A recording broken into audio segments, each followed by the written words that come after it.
All right, we're here with episode 8 of It's Server Time, and today our guest is the Virtus.pro prodigy in YEKINDAR. YEKINDAR, best known for his championship at DreamHack Delhi Invitational 2019.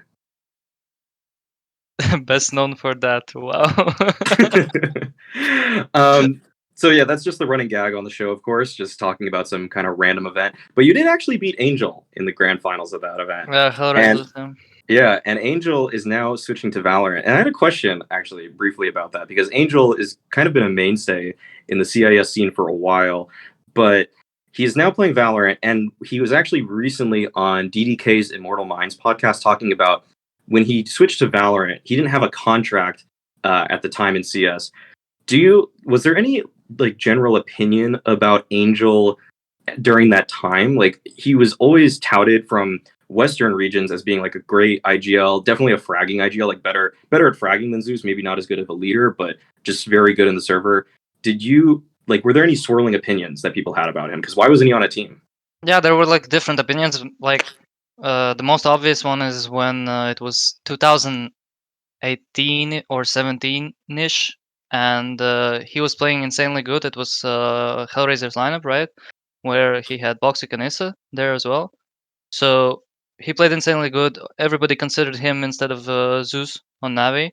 So at that time, everybody was talking a lot about him. They were expecting him to go to Navi to actually perform and to play on a high tier level. But since the time went like further, he started downgrade, like going down, and like the Hellraisers that were in the DreamHack Delhi, right, in India, they were just the worst Hellraisers ever, I believe. So at that time, he just probably didn't have any motivation because he was falling down for like 2 years already from the point that he got before, right? And so he switched to Valorant. So different opinions, but like my opinion is that he was really good once, but then when meta changed and like as the meta shifted forward, see a lot of CS teams started showing up, he went down, and in the end, it's just the stronger teams and the stronger players win. It's pretty interesting to think about how like different someone's career could have gone if like you go back 2 years and like that thing Angel to Navi actually did happen or it did work out, and just like how much it would change like the CIS scene, how much it would change Angel's career, and like how much like one move not happening and then just the current team you're on just kind of falling apart can just change someone's career like so much. True, it could have changed my career as well, since Zeus would go faster from Navi to like retiring or whatever, and he was like my owner of Pro 100, right? So he could have gotten more time into Pro 100. For example, after he left Navi, he was with us on boot camps all the time, so he was like helping us a lot. At the time, exactly when we won like DreamHack and that Bosnian tournament, Kibanja Luka or something like that. So he was dedicating a lot of time then, but like if Angel joined Navi before, it could have been faster and maybe something else happened, and a lot of could. But like, let's not speculate, right? It didn't happen. So Yeah. It's just funny to think about how different things could be. Yeah, the cascade of effect. Yeah, that's butterfly effects. I actually am a little curious about what Zeus brought to Pro 100, because I think it was on the FURIA interview for Flashpoint, you talked about how he was like already talking with Virtus.pro, or maybe another interview you were on, but you basically said that he was kind of already talking to Virtus.pro or other teams, how they were interested in you. Can you talk about maybe how wide your like how many people were interested in you? Because obviously you ended up on VP, but like, were there international teams looking at you too, or were they other top CIS teams? Like, where was this going potentially? So like Virtus.pro got interested in me since like January, like this year January. So like before, when Perfecto actually joined Navi, Zeus talked with Navi about he was talking about me to join Navi, but Navi declined and they didn't give me a chance. So the rumors that Navi actually played with me or tested me it's all wrong. right? So the only good team was Virtus.pro. The other teams that are the organizations that aren't high level like Navi and Virtus.pro, right? So there weren't many that there were like basically none of like Hellraisers, for example. They were trying to get me. Windstrike as well, but like those kind of orgs are not the level of Virtus.pro and Navi, for example. Okay, good to know. I was curious about how much you brought to your team, because I would say that once you joined this roster, it was kind of a middling period where AdreN was still playing, and I think it was supposed to be Buster, but you had AdreN still on the roster for some reason, and but I feel like this is a different look for Virtus.pro, like very different, for example, from the Vanguard from over a year ago. And I wanted to know, let's start on the CT side, because actually in the past 3 months, you guys have of all top 30 teams, you guys have the third best CT side. And the only teams that are better than you guys percentage wise for round wins are Astralis and Heroic. So you guys are keeping some pretty elite company on that end. And you're super proactive on CT side. What do you bring, like, in terms of ideas, or are you just being ordered around? I'm curious, like, what your involvement with the team is. Well, I mean, James as the in-game leader, he focuses on the whole picture of the team, right? Especially on T side. On CT side, it's a bit less, but on CT side, me, James, and Kickert, we focus on each positions, right? So, for example, let's take the easiest example, Inferno, right? Me and Buster are B players. I'm getting ready for the team. I'm doing my homework on them on Banana, so I know if I need to call Sanji as the third player, or if I need to call James as the third player for Banana to actually take it, right?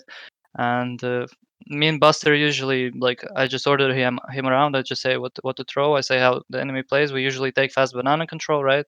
And then Kickert and James are getting ready for the A side, right? They know all the pops that enemies has. They know everything that's needed, right? And for example, if I need a third guy bananas in pre-game, I just say like, okay, the plan is like this. We go 3 there, we take control, then I rotate there. It's usually like before the game, you already know the plan of the game. Mm-hmm. But sometimes in the game it doesn't work out, right? So for example, they didn't give you a chance to take banana control, and then you need to like get ideas. And mostly like me, Kickert, and James are the three people that control our CT side, and it depends on which side of the map is the action. Uh, that person on that side of the map can decide what to do. How fast did you start having that input in the lineup? Like from when you joined, how long did it take for you to have like that sort of role in it? It was pretty fast, but I kind of said no to it when AdreN was there, right? So like AdreN and Buster are two different players. I'll tell you why. Like AdreN is the guy who communicates a lot.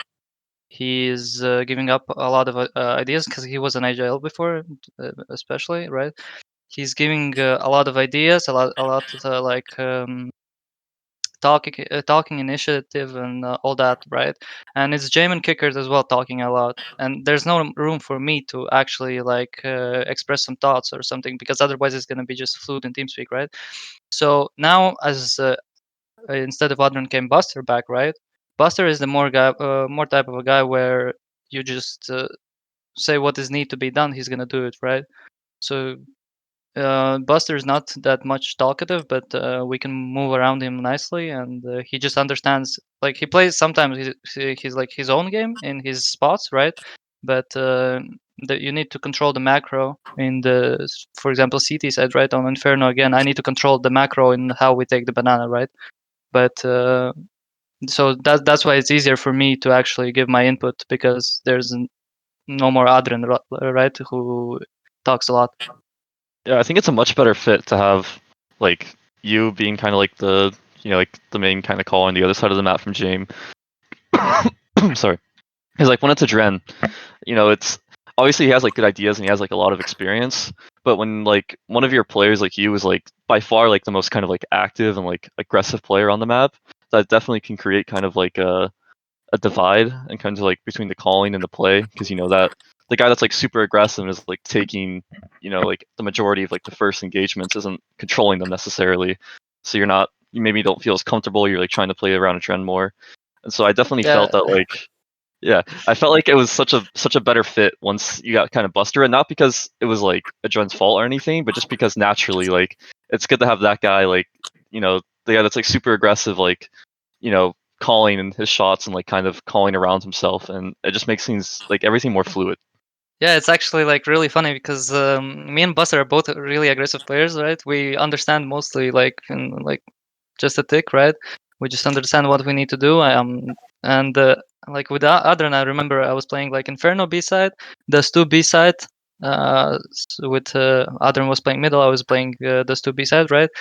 And always like if it's B splits, we couldn't just hang along like together, right? I'm telling, like, let's fight mid, and he's like, no, let's. I spoke tunnel. Let's just stay here.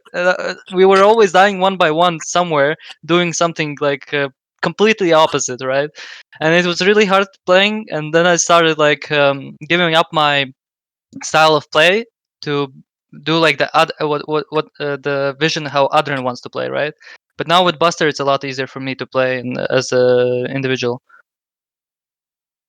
I think that really reflected in your stat lines actually, because when you were playing the first couple tournaments with AdreN, I think you were in the red, and maybe Blast has changed that, but I think every single event since you've been above a 1.0. So that makes total sense. It's cool to see. Blast is probably red. Yeah, minus 100. Yeah, well, yeah. 0.92. Yeah. Fuck. Oh, can I swear? Can I swear? Yeah, you can swear. Of course. Okay. Yeah, it's fine here. But yeah, it's not only that. I think like James is developing the team amazingly. He's focusing a lot as a captain. He's focusing a lot on the meta, on the game, on the style of our play, on utility, on everything. He's watching demos. He's fucking tryharding. He's playing faces. I wonder how much he's like changes on IGL from even like over, because like I remember watching a Vanguard like over a year ago, like, you know, for United and stuff, and I remember James was like kind of the guy that like, especially on CT sides, kind of had to be like the active guy and like kind of had like to go for picks at like the start of rounds a lot. And kind of in this team, I noticed he doesn't really do that as much. He doesn't need to do it if he has players like me and Buster, right?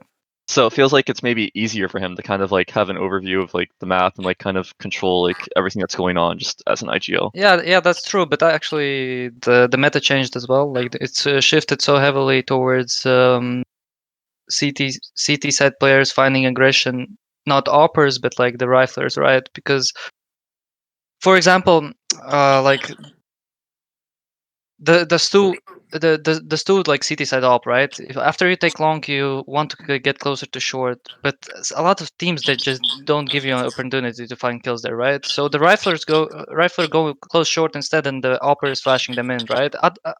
On other times before, it was like that opper is gonna post on short, right, and get a free kill there or something. But it's changed. Like the CS is changing a lot like lately, and it's just changing up the meta, and James knows that, and he like develops the team in the right way. Yeah, it's kind of interesting because I feel like for a lot of in-game leaders, it's easier to call if you're still alive in the server, and James tends to just always be alive. So with you guys sort of combining with your aggression, being able to secondary call and pick out some certain like roles for your team, it works out pretty well with that dynamic, I find. Yeah, we have a rule that sometimes even when somebody is dead, right, the dead people they call because they see the better perspective of the round. And sometimes if like it's a heavy 3v4 situation, right, and you, for example, you pop A on Mirage, right, as T side, and the smokes are fading, you don't know what to do. CT side could be everywhere, and then the dead guy is actually saying like smoke top, come out of jungle, take fast stairs control, right, and plant the bomb for short. We have it's like a rule for us. I think that really shows, because I'm pretty sure before the Blast games today that you guys had the best 4v5 CT side of any team in the top 30 also. So like this all just works. This all makes a lot of sense actually. So that's good to know. How about switching to the T side? Are you guys still as involved on the calls, or is that, I'm sure that's like more James, but It's actually like a lot of Jame. Like some individual plays I can actually like get if I have spawns. I know what to do, but mostly since James is getting ready for the enemies, he has his own vision of the way you need to like play the rounds, right? So for example, I don't know, like we need to do an A execute on Mirage, and then next round I'm having a spawn for A to rush A, but he says like, no, don't rush A. You're gonna go mid. We're gonna take mid, and we're gonna split B because they will expect a execute on Mirage, or no, like just an example, right? And he's focusing a lot on the macro of the game, so he like commands us, but after like we get trades, then it's different. So like if we don't get trades and we can actually finish the round, or it's the round from the start, right? We're doing it. But if we got traded in middle on Mirage while we were doing the round, right? Then the round stops, and then the trade the calls from dead people or Jame or me or Kicker threat are coming in. Yeah, I notice on Mirage especially, you're mid by yourself a lot.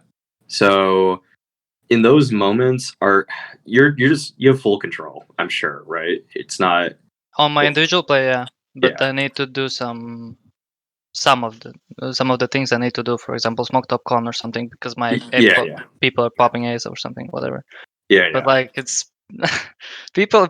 Now the problem is that the enemy knows that like a lot of teams bullies me on mid, and then I just can't actually like progress through middle while my team is somewhere else, right? Sometimes I can do it. For example, against FURIA today, I went alone middle. My team was doing pop A. I killed Art on short when Jungle killed under Palace, right? And we won that round. Yeah. But some teams, like for example, that like to jump short. For example, Spirit, where Mir disbalance are jumping short like 10 out of 10 times that when they get spawned, it's hard to solo take middle control because you always have a chance that you're gonna die, right? Yeah. So sometimes I'm dying a lot there, but against Navi as well, we played where we won 16-14 last game. It was semi-final of IEM.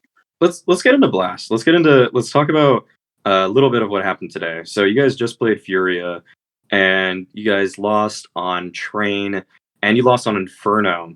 I want to talk about your guys' Inferno just a little bit because this was a map that I feel like was easily your best map, but it seems like you guys have had some more difficulties lately. Do you guys think that's on your end, or do you think that's people scouting you?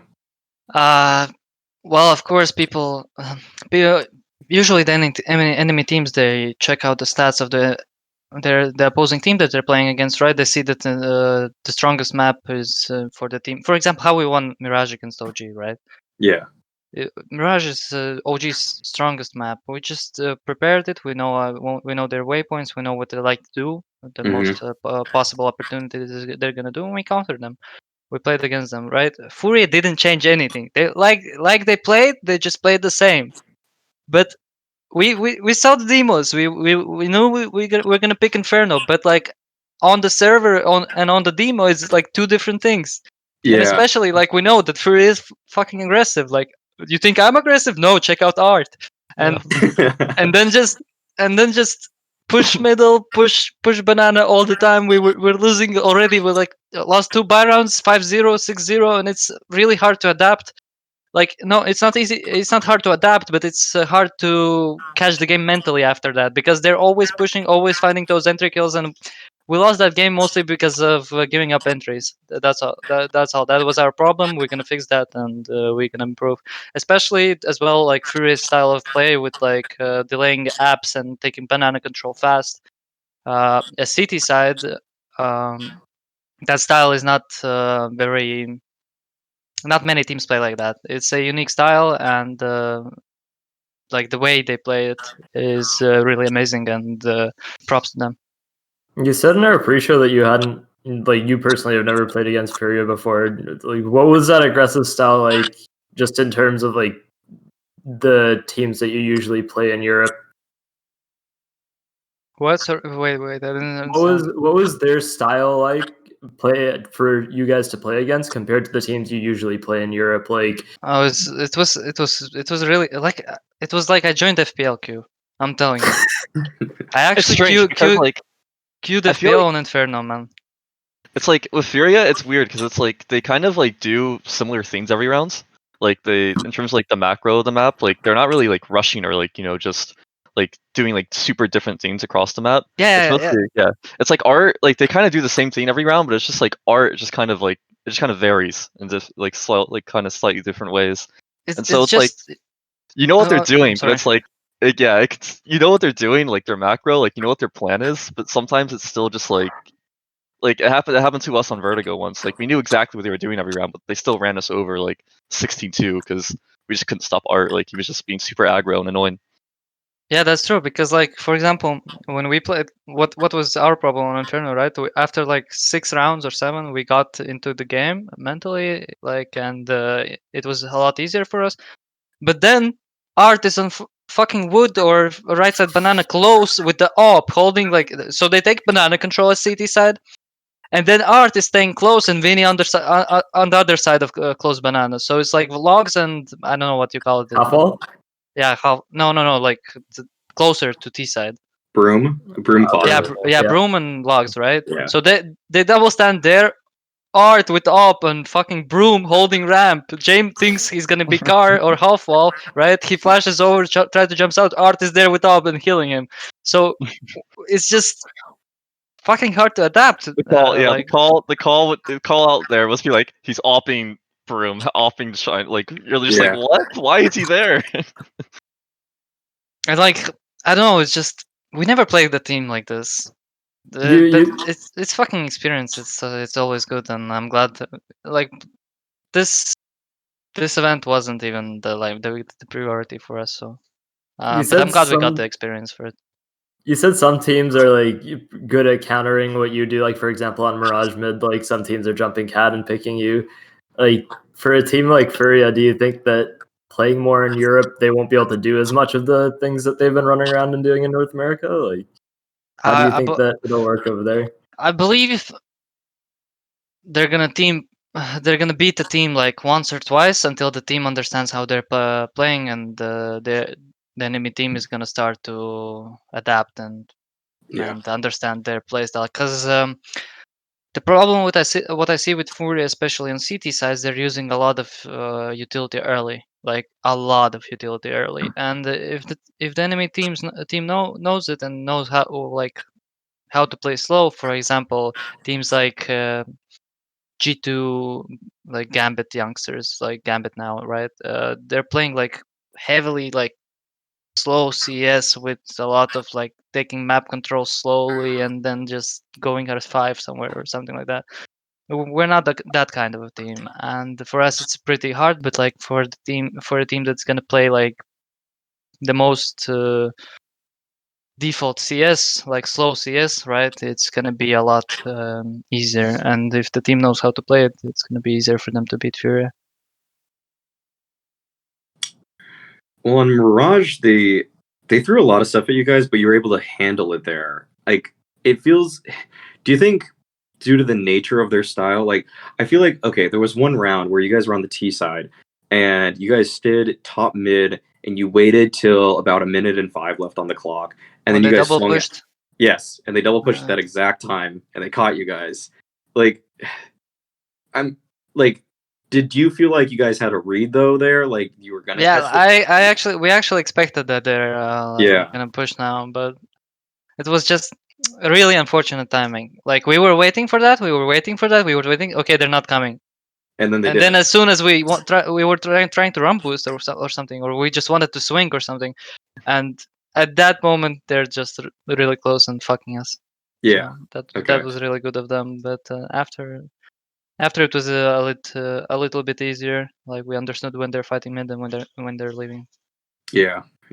The last map of Train was kind of heartbreaking if you're a fan of VP at least, or probably one of you guys, I'm sure, because you guys had a really good T side, but then they started pushing box hall every single time, Yuri and Art, and Yuri was just multi-fragging every time, and it felt like the first time it happened, I think you guys had like 3 players there. and then I think you sent 4, and I want to say I think you sent like 5 or 4 again, and they just kept doing it. Like when in that server or when in that match are you just like, you know what, maybe they got it, or like do you just back down eventually? Like how did the I'm just really curious how the comms went, because I feel like you kept like they're going to offer that fight to you guys and you want to take it, but how are you trying to change it, or like how did it feel? I don't know. I don't remember that map. I wasn't on the server, but I mean, but mostly, I know we know, like after the second time that they did it, right? James asked Kickert, because Kickert is like the box player, right? He's the B lobby player. Yeah, like how do you want to counter it? And Kickert said, "Give me a spawn and I'll kill them both." And Kickers had the spawn and it didn't work out, and they killed this third time. But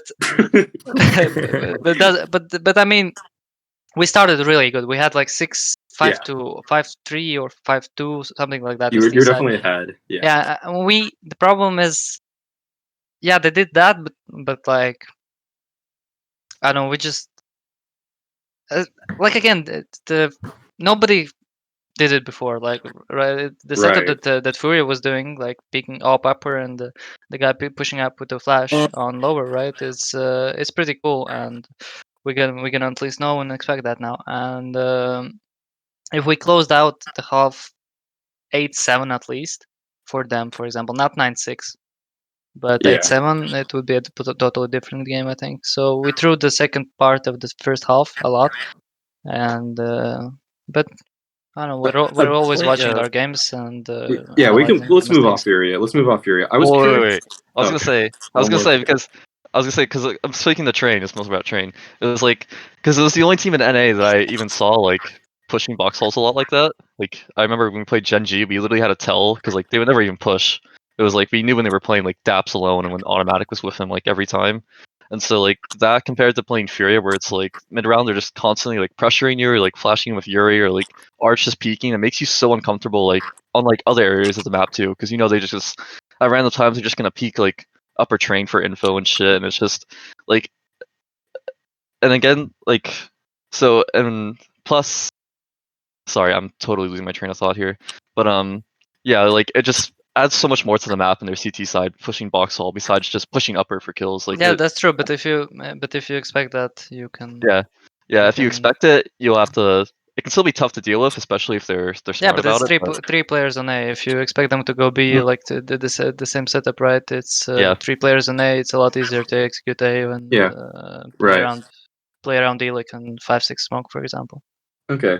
I wanted to talk to you just like some of your brief thoughts on what Spirit was like, because that's actually surprisingly, when I look back at it and before that match, that was the first time you guys played Spirit as this 5. And Spirit's been a team that has caught a decent amount of attention, I'd say, by other viewers outside of CIS, because they just seem like they play an exciting way, and everyone's talking about Mirror, I guess.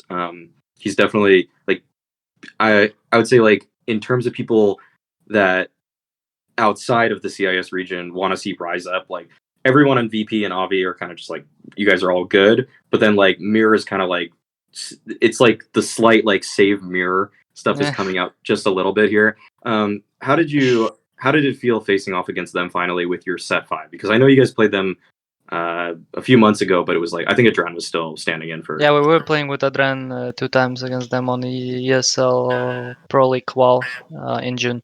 Right. So one game we won, and the lower bracket we lost against them, or something like that. And I totally threw train that game as well. I was playing Ivy back then, and it was horrible. But like, I mean, this game, Spirit is a good team, but their psychology of the game is really suits us to play against them, right? Because like, especially like CIS against CIS, it's always there are teams that can't win against CIS teams. For example, Navi, right? They never win against CIS, but they always win against European teams or something. I don't know if that's psychology or something. But like we feel really comfortable to playing against CIS teams, and we play comfortable as well against EU teams. But like against CIS teams, we know what to expect, and we know that there's not gonna be anything new in that match. And okay, what in particular is like a tell of a CIS team? Like when you're in the server versus CIS team, how does the feeling differ? Like the pace, or the level of teamwork, or the execs, or like what is it? For example, Spirit has a pace that is telling a lot about their round, right? And they're playing pretty slow and like this. How do you say it? Not comfortable sets for some teams, but against us, it just doesn't work. And as well, like when you play against CIS, you expect everything. You know how the players are individually. Like, for example, I'm playing a lot of FPL with Magic, Smear, Samdayang, right? And I know how they play individually. What are their like things they like to do, and what they don't like to do, and where they like to stand, and where they don't like to stand, right? And when you're always playing with those people, it's a lot easier to play against them. You feel if you feel it, you don't feel pressure at all, and it's just easier. Okay. It was a bit pressure against FURIA, but against Spirit it was a lot easier. It's an interesting point, actually. Like, do you think playing FPL more is actually a detriment to some teams and players, just based on like you having an easier time understanding where some players like to how they like to handle situations? Well, I guess it depends. You should play FPL if you feel that you need to learn something new, or you feel that your aim is a lot better if you play like 2 FPLs a day, right? So you should play FPL, but most of the good teams players, they don't play FPL, right? So for example, from my team, only I play FPL.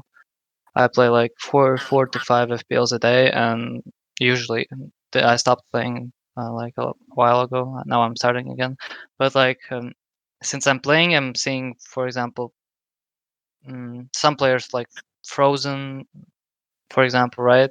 So I know how Frozen plays, and when we meet Mauisnake, I know how to play against him. But it all depends. If you see, there's not many players like me that actually think about, oh wait, like I know Mir is playing like this because I played with FPL with him. People don't think. A lot of players don't think that, and they're like playing FPL. They're not even remembering any stuff that the enemy is doing.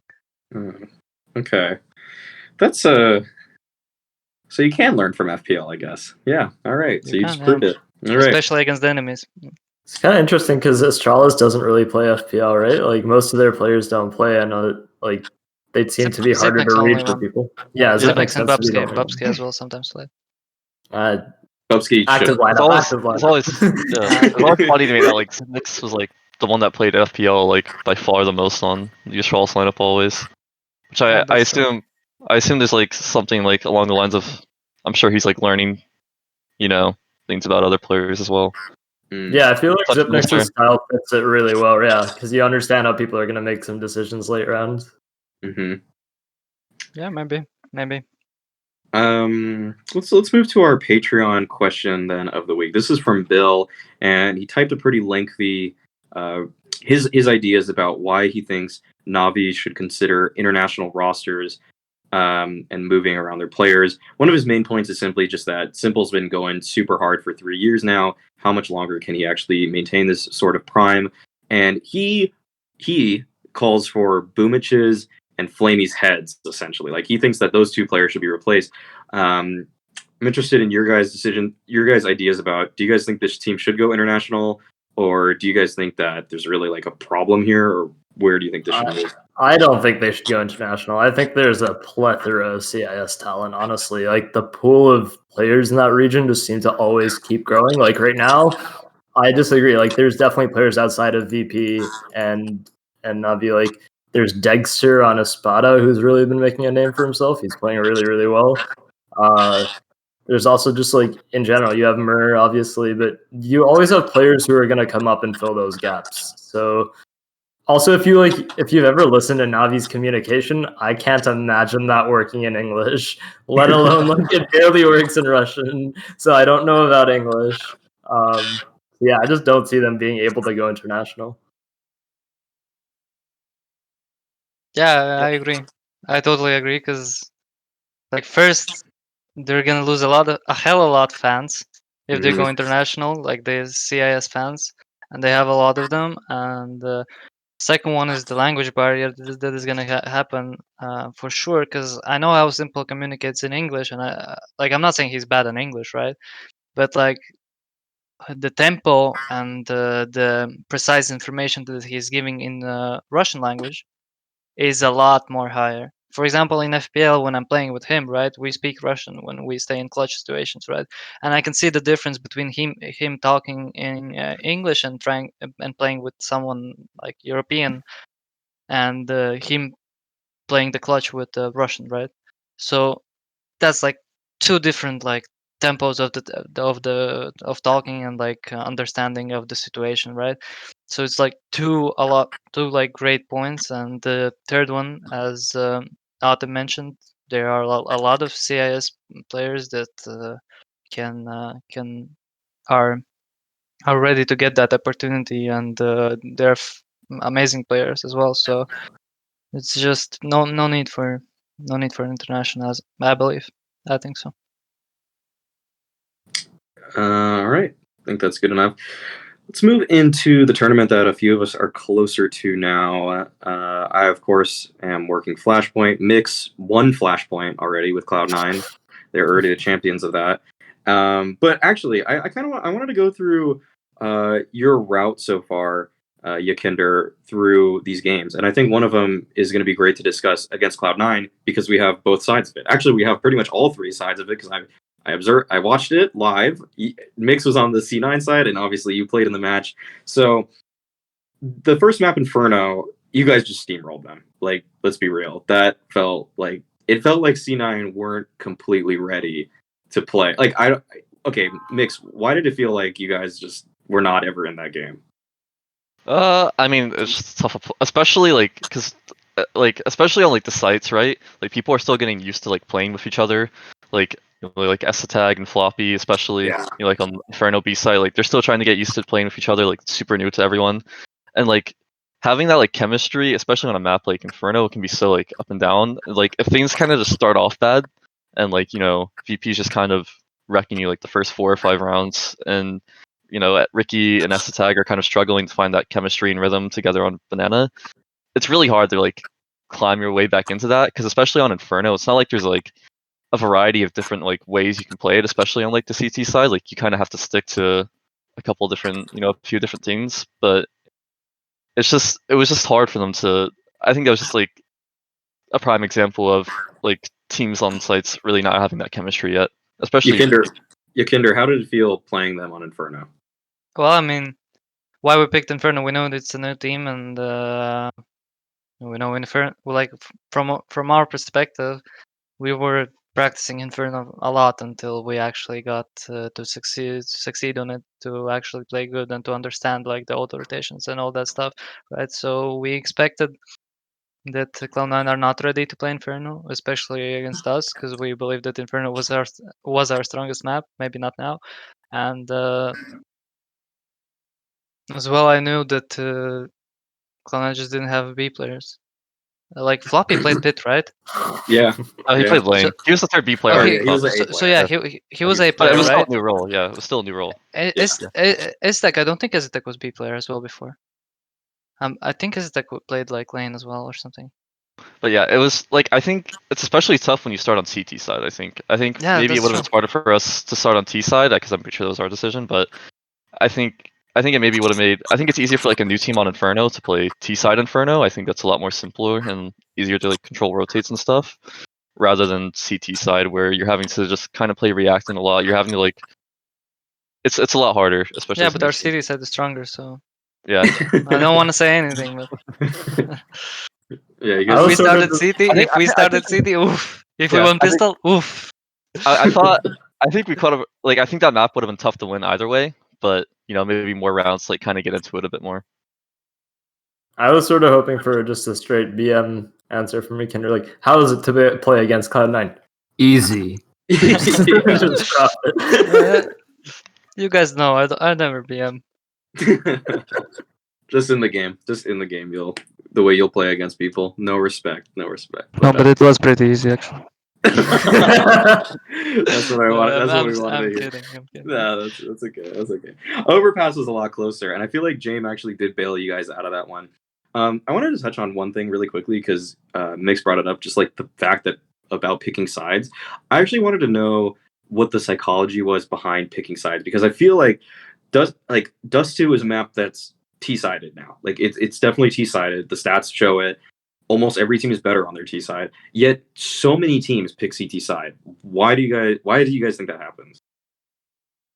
I feel like it can vary. Like on Dust 2, I kind of prefer to start on CT side. Like especially, it kind of depends on like where your team is at too. Like it can depend on the team, but for me, like typically I'd rather start on like CT side Dust 2 because it almost feels like a lot less pressure. Because like when you're up like 14-8 on like Dust 2 CT side, right? I feel like it's so much pressure trying to get like those like final 2 rounds because there's really not much you can change or like not much you can do. You're kind of like making guesses to like whether you want to put 4 long or play default and stuff. And so I think when you kind of start on CT side, it's kind of like less pressure because you're just trying to put like as many rounds as you can get. And like once you're like to 4 or 5, you kind of feel like, all right, this is like good enough for like to have like a solid T side, still be in it. Whereas obviously it can vary. Some teams would rather start on T side Dust 2 and get off to like big super start. Like maybe like our past C9 team would have preferred that. Johnny. So it just kind of depends on like the mindset of the team. I think whether you prefer to like try to get your rounds on like the tougher side first, or I think some teams prefer to like get like the momentum rolling straight away. I think it depends on which map is it. So basically, like, imagine you're coming to LAN, you're playing at LAN tournament, right? You're starting first map Dust 2. Which side you want to start? Of course, you would like to start T side, right? Because it's the first game of the day, it's the first rounds of the game. T side is a lot more dominant half. You can get a lot more rounds like playing it. You can set the tempo, you can set the game. You can finish the game 16-2 in like by winning 13-2 half. So it mostly depends on like which map is it. If it's third map, it's just whatever. Like it for us it depends because it depends on like which map is it, because we're starting on practice. We're not starting CT side on all maps. We're depending on which map we're playing on practice. We're starting on different sides. For example, on Inferno, we know that we're on Inferno always going to start T side because people are going to pick CT side all the time on Inferno. So we're always practicing on T side. So for example, teams that know they're not going to play this, they're not going to pick this too. They're always starting on CT side, for example, and they know that if enemy picks this 2 against them, they're going to start CT side as well. So it's like similar to practice. Maybe that's the mentality, but it doesn't matter that much, I believe. Okay. That's interesting. Okay. That's the other point is like whether it's the first map of the day is also like a factor that really has to be considered, because like naturally you're going to be communicating more on one side than the other. You're going to be trying to run certain things on one side, and to get into a series, I think T side starts are just generally a little bit better if it's like your first match of the day, first map of the day. Yeah, especially for example on train. Yeah. First map of the day on train, you start T side, you win 5-0. It's already 5 rounds on T side. It's amazing. Okay, let's move on to the second series you guys played at Flashpoint. I mostly just wanted to talk about one map, and it's the map you guys lost at Gen.G, which was Train. And I really actually respect the way that Gen.G played Train. They got 9 rounds on T side against you guys. Like, how did it feel playing in the server against them? Well, since Gen.G style on Train on T side especially was a bit tough and not so. It was like playing FURIA on Inferno, something new that we didn't see, right? And why it was tough? They were playing really slow CS with taking a lot of space on box, on like peeking Ivy before that, making pressure T main. Then they're throwing like one smoke Ivy, faking Ivy a bit, then throwing something on B, and you expect it's being B, but in the end it's fucking A. And I get like after that game we just understood, because we are like as you said, Mix, that we are a proactive team, right? On CT side especially, we're moving around like a lot, and against like really good teams with good T sides, we can make it in our favor, right?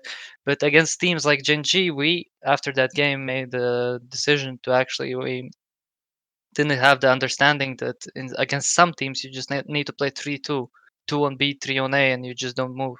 But it was really hard for us at that moment to understand that and not move and just playing our game and just playing 3-2. Yeah. Yeah, it can be super hard to get a team like to like few players, especially individually, that like want to rotate so much. You know, when you hear stuff like going on the other side of the map, you hear like smokes here, like flashes here, mollies here. Like you do like kind of instinctively, like I kind of want to move and kind of want to react to that. But yeah, against certain teams, like you're just doing it just to like distractions everywhere. You know, Yeah. and if you just move around, you're just playing into them. You're never gonna know what's going on. And sometimes you just literally just need to sit there and just not care about what they're throwing and just kind of stick to your guns. Yeah, and people... automatic was on fucking point as well on that map, if I remember correctly. Mm-hmm. For people that didn't watch it, I want to just describe some of the plays that Gen.G did. One thing was that they would send Exist and Automatic like all the way down Ivy and basically get to the CT side exit of Ivy, and then they would just hang out there and create so much pressure that it would just cause rotations. They throw one smoke, and like YEKINDAR said, they would just leave sometimes completely. So you think that, oh, this is going to be an Ivy split onto A, but then like Bentet and I think Kusta or maybe Kriaz would throw like some pressure at B, and then they would just take ladder, split A later or something. And it was like, and no one would even be Ivy. They would go back T. Yeah, we're checking Ivy clear, and then it's B pressure. You rotate 3B, and they're splitting A through ladder and fucking teammate. Amazing. Yeah, it was a lot of misdirection. But I mean, you guys honestly cleaned them up on the other two maps, so it's not even. It's kind of not. I also think that's kind of that's still like kind of impressive calling from Kusta to Oh, I love that. Yeah, I really liked it. I thought yeah. for a team that was just putting itself together in just a few weeks' time and using stand-ins, like when I watched that, I was like, this is probably like the sickest T-side train I've seen like just that quickly, because they weren't throwing execs or anything. Like they weren't just running set plays. They were actually like manipulating the other team really well. Like they were really pushing you guys around and pulling you guys. It was that's a tough thing to do for like someone that's not used to calling. Like you have like stand-ins. Like it's a pretty impressive thing to do in my opinion. Yeah, I was like I was kind of gushing over Gen.G, but then again, that was like literally the only map they could play. They beat OG on Dust 2, but whatever. You guys face OG in the group finals. I feel like that was kind of like a test for both you teams, but I'm gonna assume it wasn't like as high pressure because you guys had already both qualified for playoffs. Like, is that a correct assumption, or was that actually Virtus.pro giving it all, your guys all? Well, I mean, we knew we qualified for playoffs, but we still won that fucking points for rankings, like beating up a higher That's true. higher ranked team. We want to win, but wait, I'm trying to recall what happened that game. What didn't work out? We won Mirage, right? Then we played in second map Inferno. Yeah. Something on Inferno happened. I believe we lost 11-4 T side. Mm-hmm. And that's something that happened a lot lately. We're losing a lot of the T side on Inferno because of some problems. We talked about it especially after the game against OG. We're trying to fix them, but it's not going to happen so instantly. So it's still showing up, especially today against FURIA as well. But it's like the collision between like actually our T side being in a slump now, and we're playing bad on T side, and the new style from FURIA, and it's all together. We're losing 13-2, right? But like against OG, I don't know. They were playing really good, especially on Dust 2. Dust 2, they were playing really good on Inferno. I think we didn't play the way we should play. We didn't have the opportunity on CT side to actually. If we had more rounds at CT side, we could have come back and win the game. If we actually like won a bit more as T side, but on Dust 2, they played a really good game. Okay. It's kind of unlucky that you guys actually in the last couple weeks played C9. That was their first match ever. I mean, but you guys won. You won that. Then Gen.G, a team that also had stand-ins. You don't know what they're going to throw at you. And then FURIA. It's like you guys are playing actually like all the NA or like kind of mixed teams that just come together. It's just kind of funny. I thought I would remark on that. Yeah. I wanted to maybe let you shout out. Have you seen any other talent in the CIS region?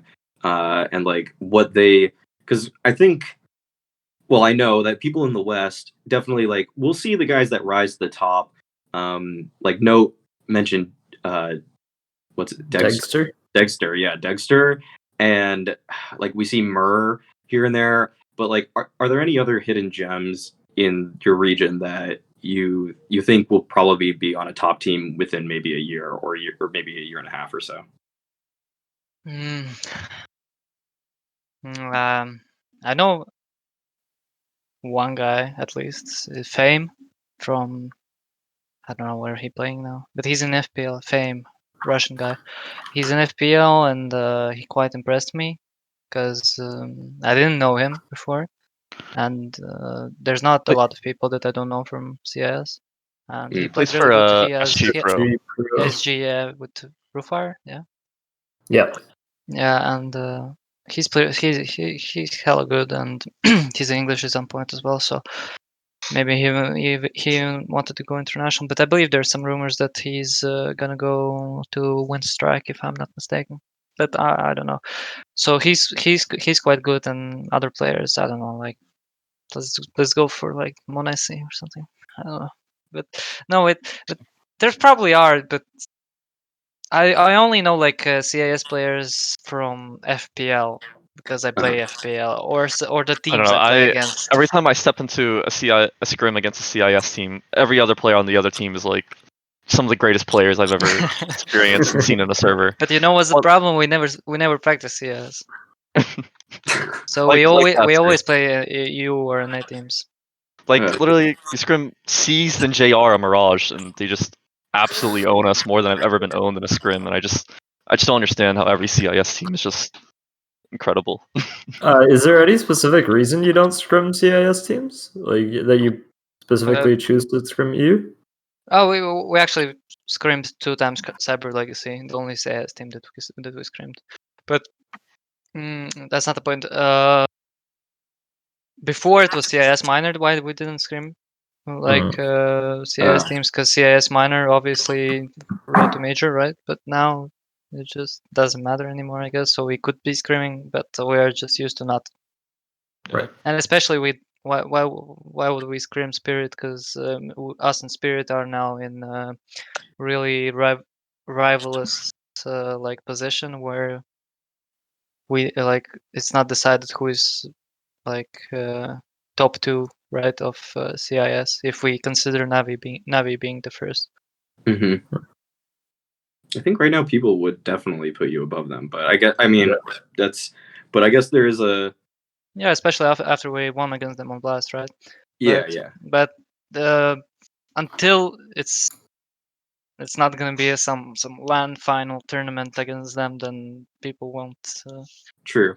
truly believe that, Yeah. Okay. Actually, I wanted to Nix or Note. Do you guys have any questions for YEKINDAR? We still have some stuff to get to, but I was just if you guys were ever anything was on the top of your guys' minds. That's not on the top of my mind. Yeah. Okay.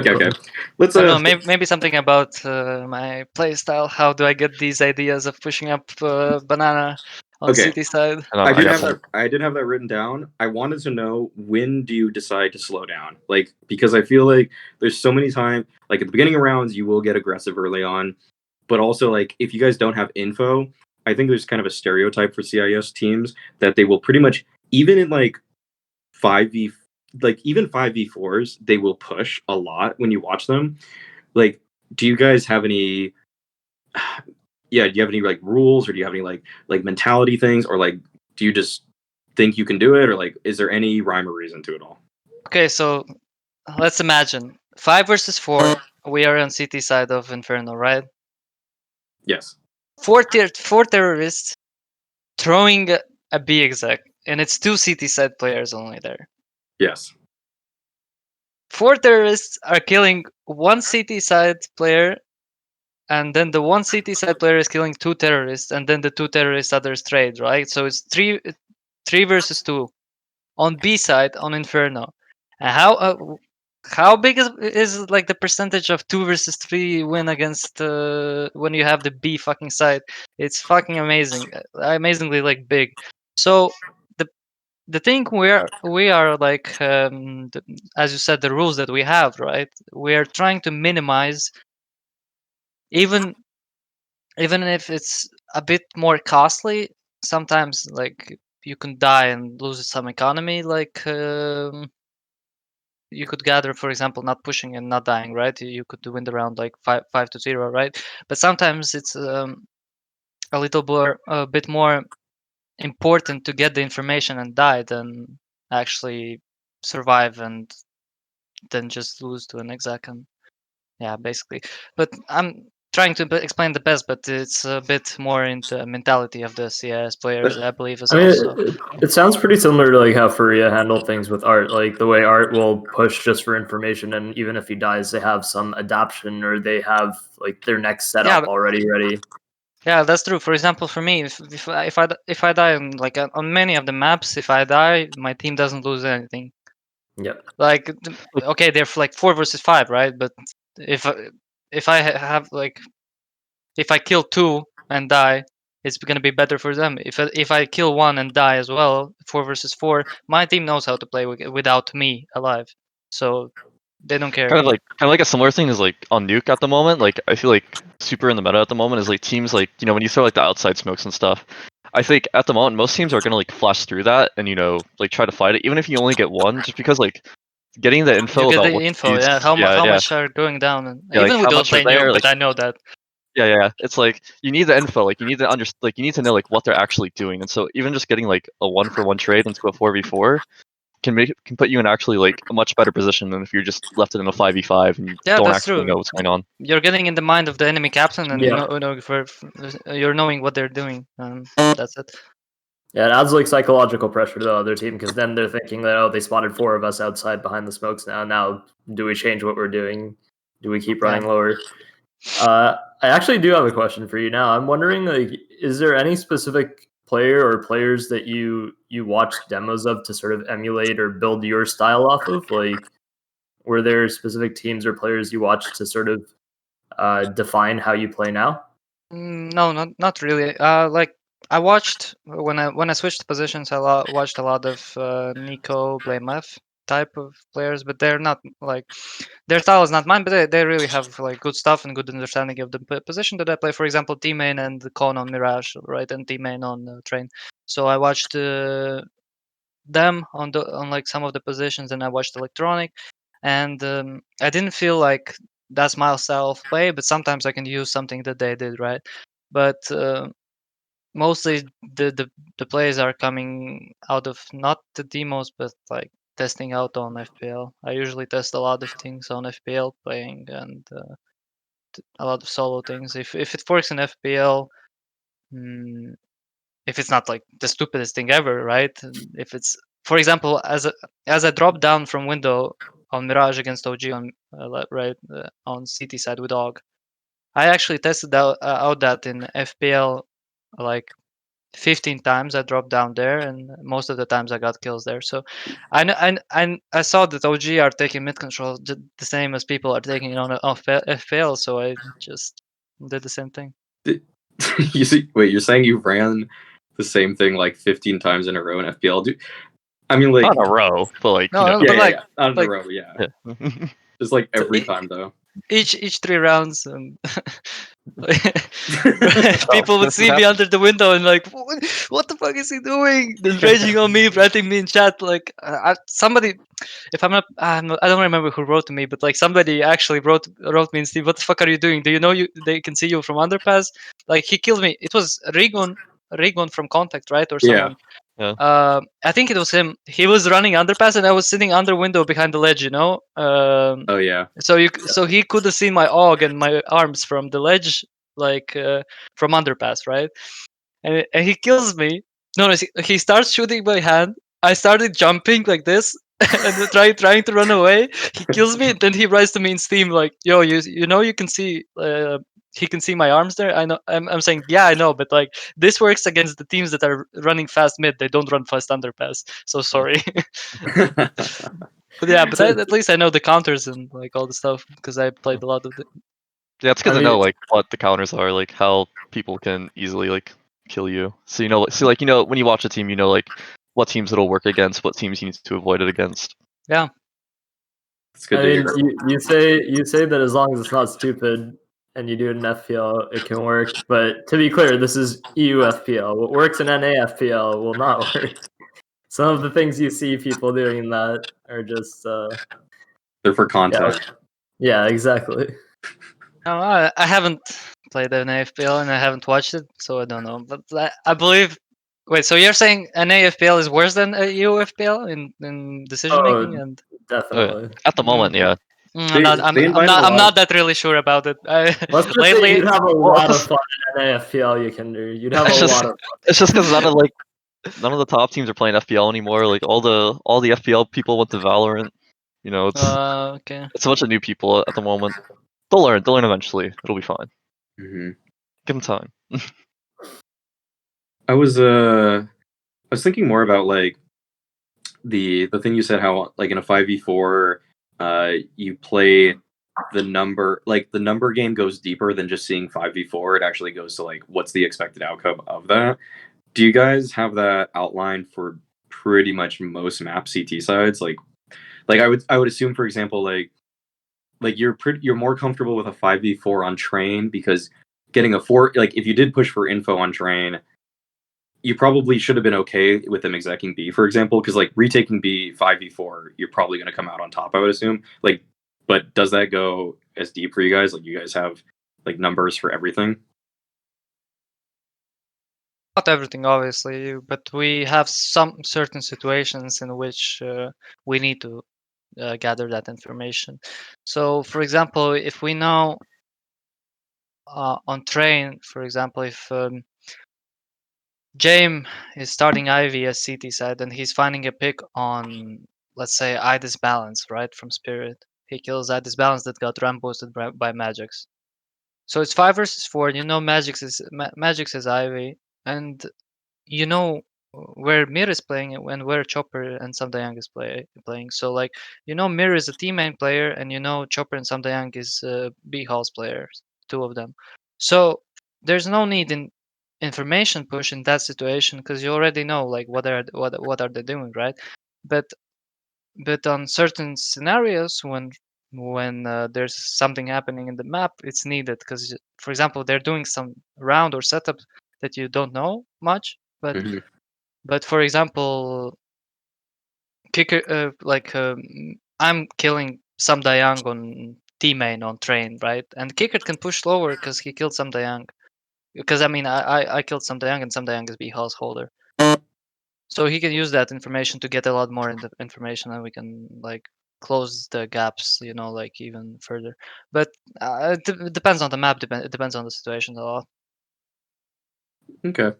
I mean, that all makes sense. Yeah, it's definitely, if the team is more familiar, you can probably just guess what they're doing a little bit better or something. Yeah.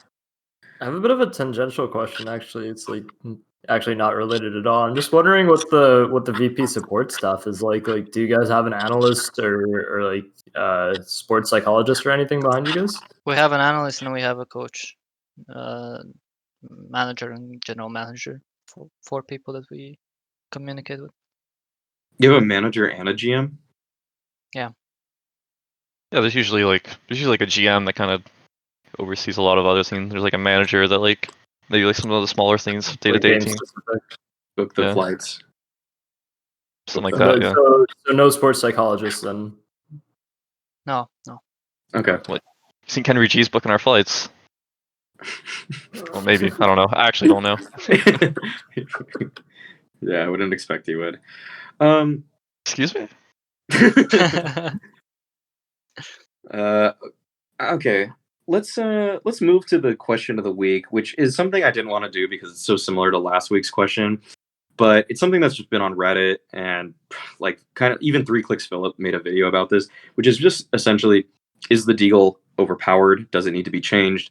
Both questions are open to be answered here. So, YEKINDAR, what do you body shots? Yeah, YEKINDAR, what do you think about? What do you think about these 2 questions? I believe Deagle is strong, but it's Deagle has a high kill cap as well. So like it's not that easy, not the easiest gun you can take and one shot people, right? Yeah. So It's it's more. not. I It's think not it's the more the scar. problem people have is like the close range body shots. How like you can just like insta kill people because you're just playing up close to fatigue. You just shoot them a couple times in the body. Don't really have a chance. I do think that at times is probably a bit overpowered, especially for just like $700 pistol. Because I think obviously the one shot from any range is all, like, kind of like what the Deagle should be about. Should be kind of like a high risk, high reward weapon, rather than just being but able to be up close. I would actually nerf it because sometimes it's just actually really like funny. I had a practice match against, I'm not sure who we played against, on Inferno on Banana. I swinged with a flash from like pool to like car side, a city side. I had a Deagle, and there were two people behind half wall, one right side car and one left side car, and I spammed 6 bullets altogether and killed four players. So it's like 2 body shots. Then I hit two were in the like in one line. The bad guy was sitting down, and I hit again 2 body shots, and the second body shot was a headshot through another guy, and then I killed the fourth guy in a headshot with the Deagle. So I used 6 bullets and I killed like 4 people, right? And 2 body shots is fucking, I don't know. Yeah. It's too much. It's too much. If they made it that you need 3 body shots, it would be fine. Yeah. But like totally fine. Yeah. And it would be still like one shot headshot. It would be really good, I think. I want to say there's a round against FURIA today on Train where I think it was 6-12 or something, was roughly around there was the scoreline, and I think you guys bought, like, James had a scout and you guys had at least 3 Deagles, and I think you guys got 3 Deagle kills, and none of them were headshots. Or like they were all you were just body shotting. It was D side? See, I think it was still on your CT side. I think it was something that kept you guys afloat. Was you guys had a Deagle round? I think you got a kill at Sandwich. I think someone got a kill around Ladder. I don't remember. Yeah. Okay, but yeah, well, it could be it could be possible. Deagle is fucking OP, and the 2 body shots is too strong. For example, I was playing FPL on Inferno. I got so mad because I was speaking from Boiler on Inferno. I was speaking lane with an AK, and behind the pillar there was a Deagle that was strafing like AD, and he double shot me in the stomach, and I died. I have seen that in many games. So actually. it's fucking amazing how it's like. Yes.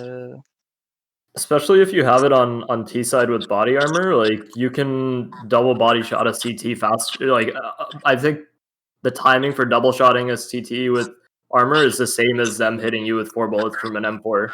So they'll hit you for 88 and 4 or 92 and 4 or whatever, and you'll kill them for like 112 and 2, which is it just doesn't make sense. Yeah. If they increase the accuracy in terms of like not the cooldown accuracy, so like the way it resets when you jump and whatnot can stay the same, but if they reset like the standing accuracy of it a little bit and increase that, and then nerf the body armor, or sorry, nerf the damage done to body, I think that would balance it out properly. It would keep it as like a high skill ceiling weapon that doesn't just own people at close range. Yeah, because also I want to see people like headshotting people with Deagle. That's fun to watch, and actually fun to watch in pro games. Like it's like one of the best things to see in Counter-Strike. It's like one of the best aspects of it. It's iconic, actually. Yeah, that's for sure.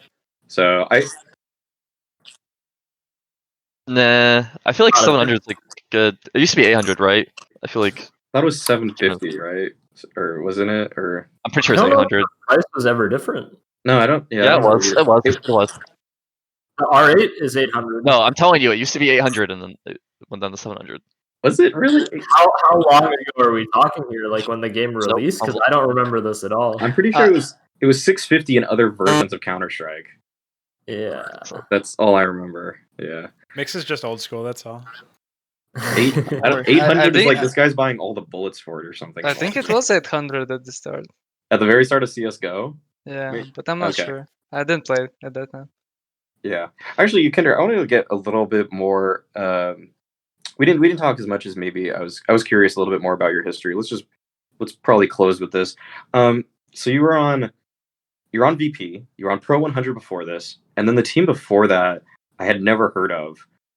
do you want to maybe talk about like how did you get picked up for Pro 100 before that? Because I feel like you rose in the ranks very quickly.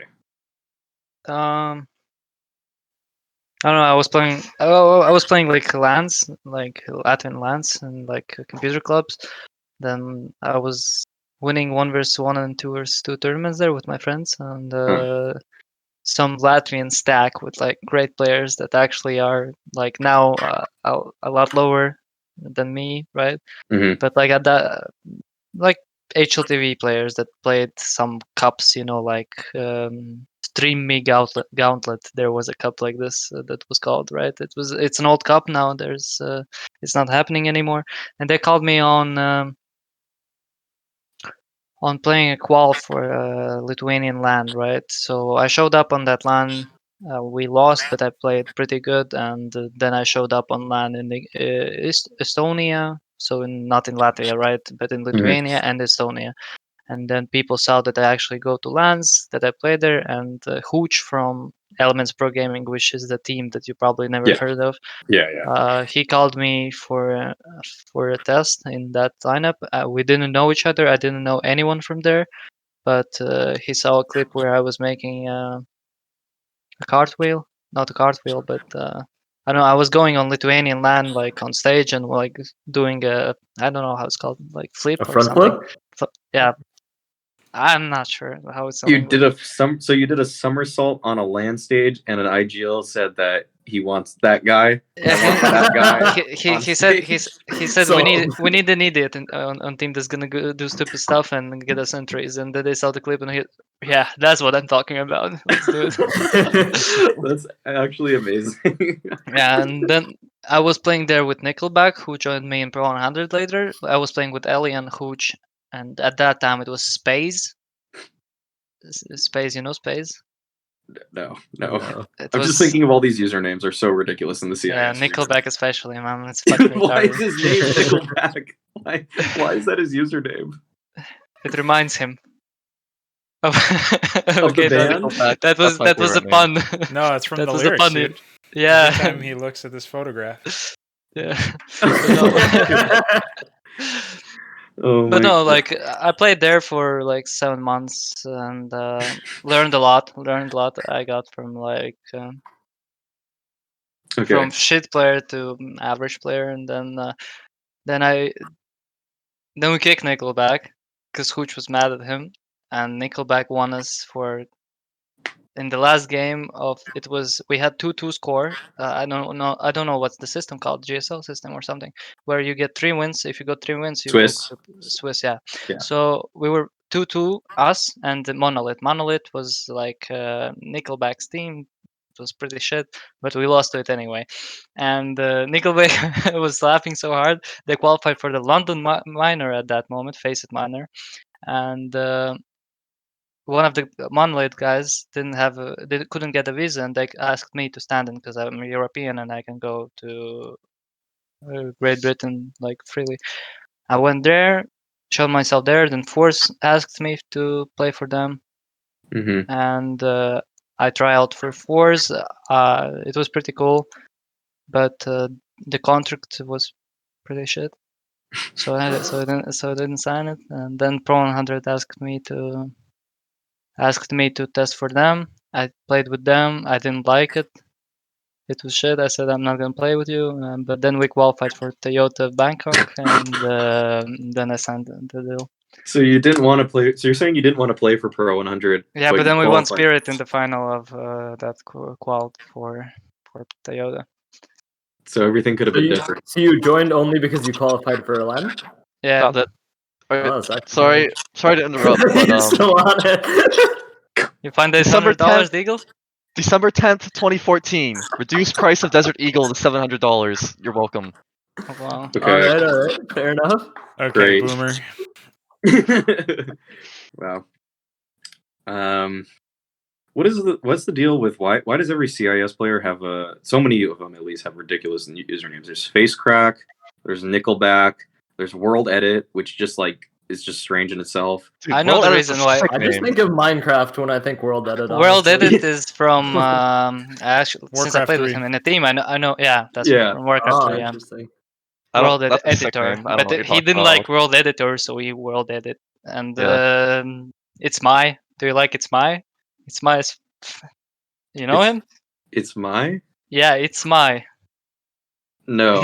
It's his nickname. It's my. You can search it on HLTV. I can't search because I'm on my phone, but can you guys look this up? But Mm. I don't know what's happening. Yaroslav, if I'm not mistaken, Okay. his name is. I'll say Some Die Young also. Like that's Oh, it's pretty cool nickname. I like him. It's a good nickname. Idis Balance though. There's some even weirder CIS nicknames. I don't remember them off the top of my head, but any of them. Like actually They go for band names a lot. Yeah. I was wondering. I know only one. Nickelback, no? I saw another team that went by the name of Bring Me the Horizon, which is another metal band. Oh yeah. I was wondering though, what's if there's anything coming out of Latvia or like why like you and Brokey are basically I guess the biggest players now from that region. Is there something in the water or like why is this talent just coming up all of a sudden? Is the scene popping there? It's only 2 players. Yeah. I don't think it's that much. Okay. If we had like, for example, wait, how much is this in Estonia? Rops only? It's like No way. Rops. There's like 2 more. HS? There's an HS. Yeah. HS. There's another one. There's a guy that was on Gamer Legion or something, or he was on Nordovan maybe. Spur, Fates, Shokes, I think, or Shokes, Fates, SJOKZ. Fates as Fates, well. yeah. Fates. Yeah, Spur. Fates. Yeah, so like in Estonia, it's a lot better than in Latvia. In Latvia, me and Brokey, right? We with Brokey, by the way, we're really good friends, chilling out in FPL a lot, playing Among Us together, and yeah, he's a nice guy. I was with him on LAN as well, so I'm looking He's a forward to the sick Latvian player. super team in a few years. the Latvian Estonian super team. Maybe it happens. Oh, okay. Whoa. All right. Spoilers. I think that's gonna be it. I think that's all the time that some of us have here. So thank you so much, YEKINDAR. Okay, YEKINDAR, wait, last thing again. YEKINDAR. Come on. Just you gotta give us an answer eventually. I go for like YEKINDAR. You know, like Yeah, wait, is it YEKINDAR or YEKINDAR? you gotta say it YEKINDAR. with enthusiasm. I say YEKINDAR. How you want it? YEKINDAR, YEKINDAR. Okay, when you said dar, you like Yeah, he has definitely- the accent on it there. Yeah. It's Russian. Yeah, the Russians usually say YEKINDAR. From now on, Alex, whenever you say my name, I want you to go like M1CKS. instead of But Alex. I think YEKINDAR. Yeah, it's probably the most default one. YEKINDAR. Okay. YEKINDAR. All I right. just I found don't a know. Russian player named the_best, by the way. So The best, yeah. undeniable. All right, we'll end it with that one. Actually, YEKINDAR, do you have anything you want to plug, like your Twitter or anything you have coming up? Yeah, I think I'm close to 5K followers on Twitter. If you want to follow my Twitter, just follow there. Sweet. Okay. Thank you. Anybody have anything else? I'm gonna stomp the shit out of complexity. Oh, okay. That's the plug for Mix. Whoa. All right. Note, you got anything? Alright, else just follow me on Twitter too. All right. I'll take And those. producer Pronogo, what you got? Cooking. Well, there's always new content on my channel, and there's always new tweets on my Twitter, even though it's mostly just me retweeting other people. Sweet. Nothing original. So yeah, that's pretty much it.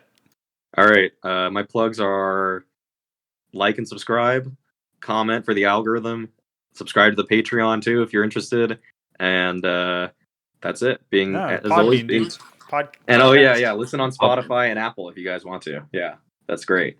Watch Flashpoint too. Watch YEKINDAR. Keep playing. All right, that's it.